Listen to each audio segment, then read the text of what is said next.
What separates you from the most successful people in your field? What separates you from the most successful people in any field?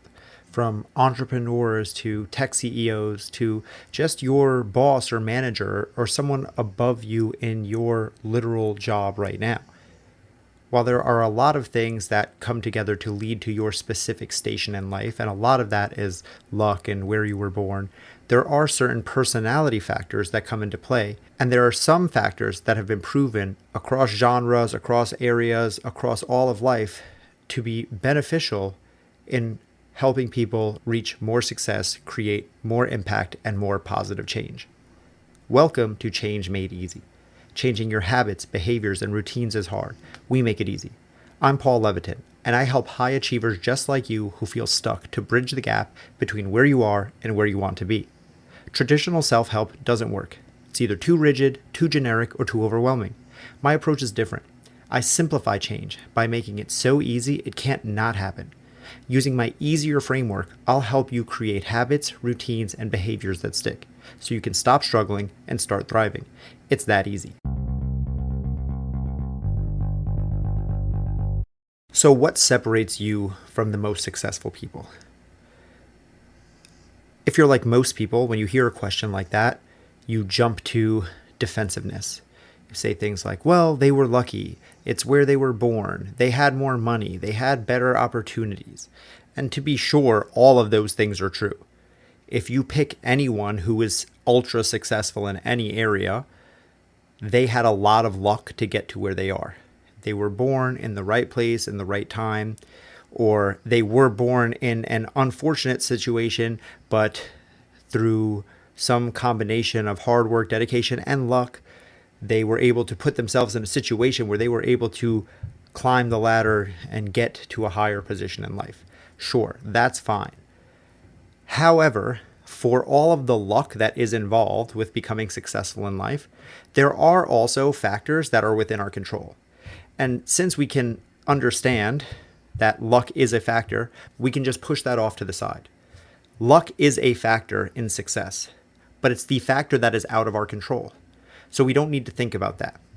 I think that a lot of people keep themselves stuck by hanging on to that piece. They go, well, it just takes so much luck, or it just takes good fortune that I don't have. Well, you can't control your luck. You can't control your fortune. That's in the very definition. So let's leave that and focus on the parts that you can control. And in my 15 years working as a coach in all capacities, helping people change their bodies, their health, their wealth, and working with executives, I've worked with a lot of CEOs. I've worked with real estate magnates who are putting up skyscrapers in major cities. I've worked with people with multiple more zeros in their bank accounts than I will ever strive to see. And in those times, I've learned a lot.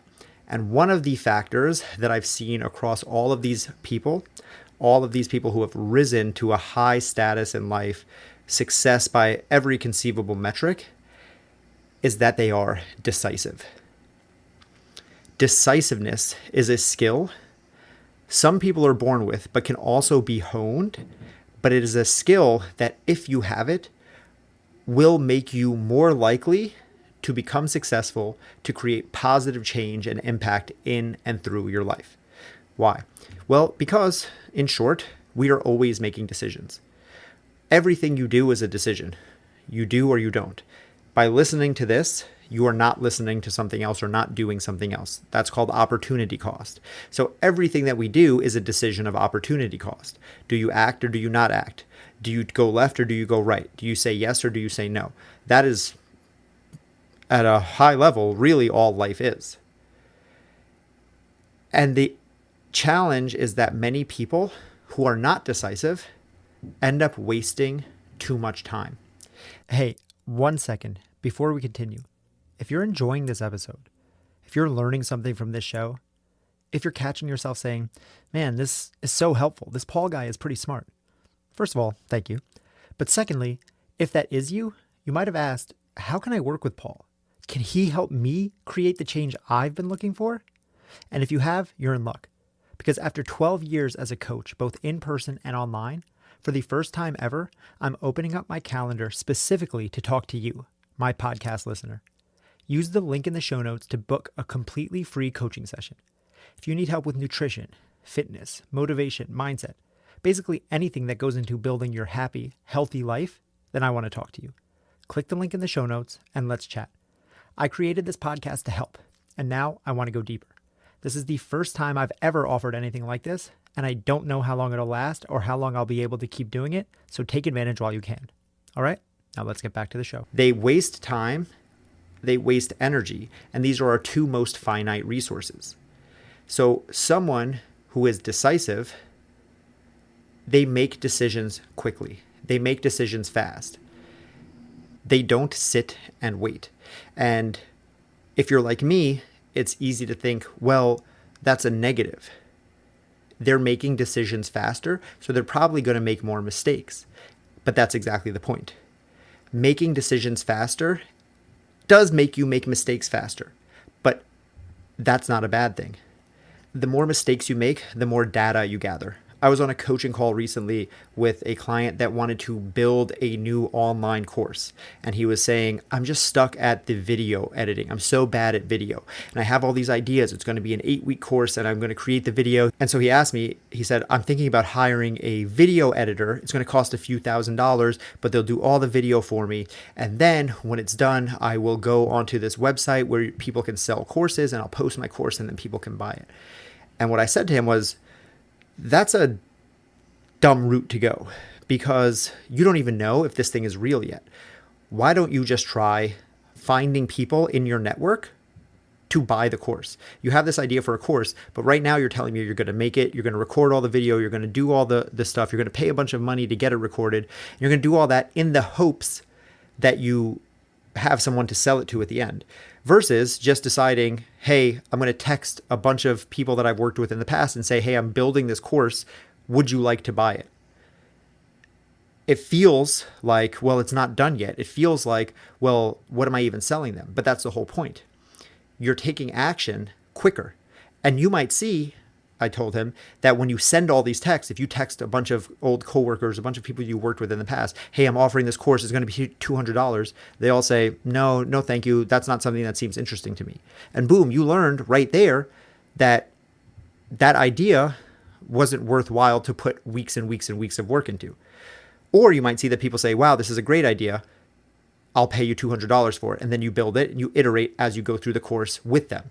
But the point is that decision to act more quickly, even if it brought him to a no, brought him to a negative outcome, would have been a more positive thing than wasting so much time that he ended up finding the same no, but 8 to 12 weeks later after spending thousands of dollars on a video editor.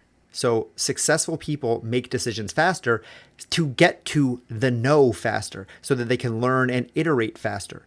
If something isn't going to work, I want to know today that it's not going to work, not 6 months from now, because tomorrow I can try again and then it doesn't work. And then I try again and then it doesn't work. And all of a sudden I get to the place where it does work, but that comes with constant repetition and iteration. As you know, I'm always saying, think like a scientist. And a scientist does multiple experiments. They hypothesize, they test, they try. When the thing doesn't go right, they don't get upset about it. They just say, okay, that didn't work. How can I learn and change this? And that's what successful people who are decisive do. They look at things as experiments. They're quick to act so that they can be quick to change. Another commonality of the most decisive people is they limit information gathering, especially in today's age. And I am guilty of this like no other. It's so easy to get stuck in information gathering mode. That's just learning more books, more podcasts, more courses, more conversations with ChatGPT. But all of that is not doing the thing. I released a Substack a couple weeks ago that I'll link in the show notes titled "You Only Get Paid for Done." And that was something one of my coaches told me years ago. So it doesn't matter how much you work on something, how close you are. It doesn't matter all of these things, how much you learn, how much you know. What matters is, did you do the thing? Did you put it out there into the universe? Did you say, here you go? And the people who are stuck in information gathering mode, again, another coach I had once called this infobese, like obese, but with information. They're just taking information, but they're never using it.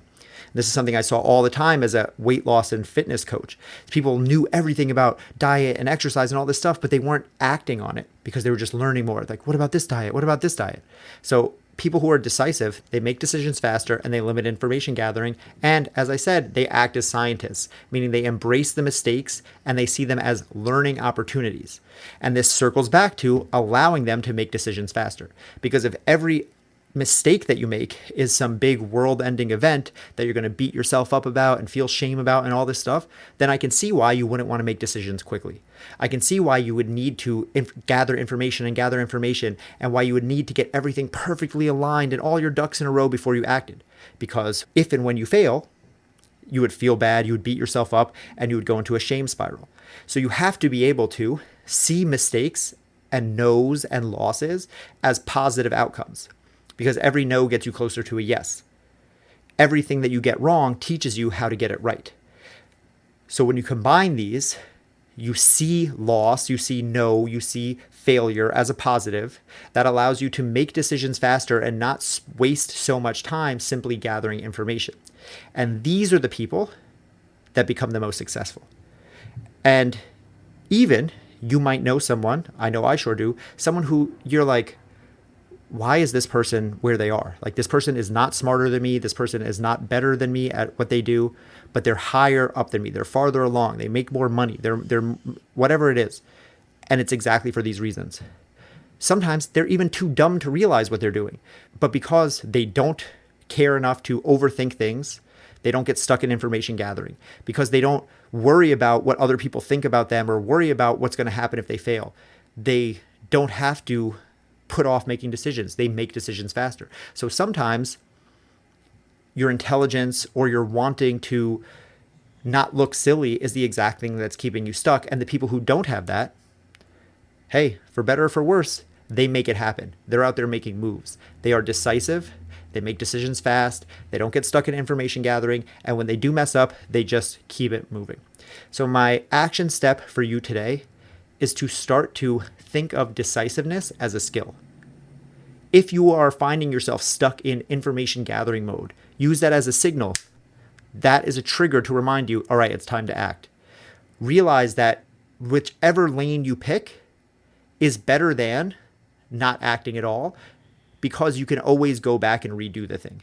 Start to look at life this way and see how much faster you're able to propel yourself with constant decision iteration, rather than staying stuck in decision-making mode, but never actually making a decision. And if you're looking for another skill that you could stack with building your decisiveness, go and check out the episode I have titled, "The Skill You Need to Succeed is Adaptability." I've linked it in the show notes, or just search adaptability in this podcast and you'll find it. That's a great one to stack with this, and that is change made easy. Before you go, I want to talk to you. Literally. For the first time ever in over 12 years as a coach and 4 years doing this podcast, I'm opening up my schedule to help listeners like you for free. I'm offering a free coaching session to you as a thank you for supporting this show. I help people create their healthy habits and happy lives and create positive change around their health, wealth, and relationships. Whatever you're working on, mind, body, and soul, we can cover it all. If you're struggling, I want to help you build a plan to get through it and past it. So go into the show notes and click the link that says book a free call today. I don't know how long I'll be able to keep doing this, and my schedule will fill up. So if you want to take advantage, make it happen ASAP.